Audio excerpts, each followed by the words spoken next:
So today I'm going to be showing you guys how to play the newest Spellbreak update made by the Elemental Fracture community. But I go over how to download the client and important commands you need to know, like how to actually play and start the game. So the very first thing you want to do is go to the Elemental Fracture website, which is currently lfrac.com. Download the installer, and once that's done, you want to run it and pick where you want the files to be saved and whatnot and let it do its thing.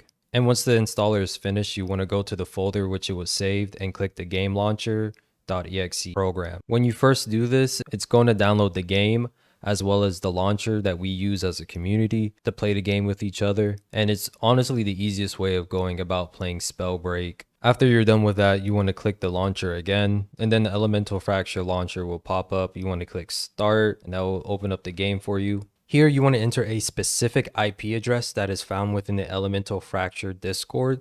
I highly recommend you join this Discord. Think of it as the North Star client for Titanfall 2, which if you didn't know, Titanfall 2 receives little to no help from its original creators in Respawn. However, it's a community-ran project where they've updated servers, added mods, and new game modes for others to enjoy. That's the Elemental Fracture community, but on a much smaller scale at the moment. Maybe it can grow and get the attentions of Microsoft/Activision Blizzard since they own this IP and make them realize, oh yeah, we do have a solid concept of a game on our hands. If they don't, then maybe another company could make a game similar to Spellbreak. But yeah, you should join the Elemental Fracture Discord to keep up to date with new patches and play in community events. Currently, we host mainly battle royales on Saturdays, and on Thursdays we hold like these mini games, TDMs, 1v1s, and just so much more other things like that we call hide and seek and whatnot. So feel free to join if you want to play some Spellbreak or just hang out and talk to people about the game or games that are similar to this one. And once you enter the correct IP address, you're transported to Spawn Island. And this is where you want to enter certain commands, right? If you want to increase the bot difficulty, you want to hit this squiggly line that's usually on your keyboard to open up the command prompt. Here you can see certain codes like set bot difficulty. 1 is the easiest, 4 is the hardest, I believe. However, the most important command prompt here is start match. You really want to make sure you spell it out completely before you hit enter.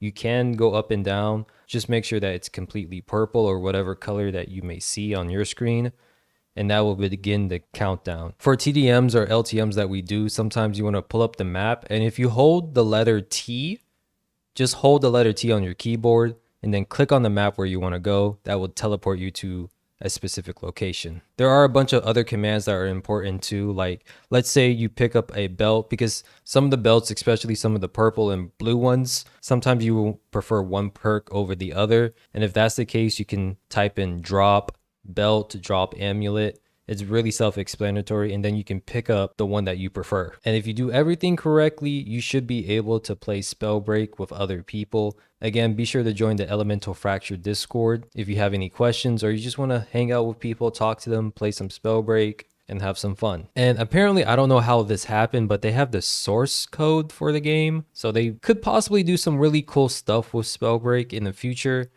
They do have a Patreon, so feel free to support them. If you do, they will give you like a custom skin in game. It's just remodeling existing skins and cosmetics in the game, but it just goes a long way, especially if you want to see future updates of this game. I know I do. If you have any questions, I'll try to answer all of them in the comment section down below, and I hope to see you in the HoloLands.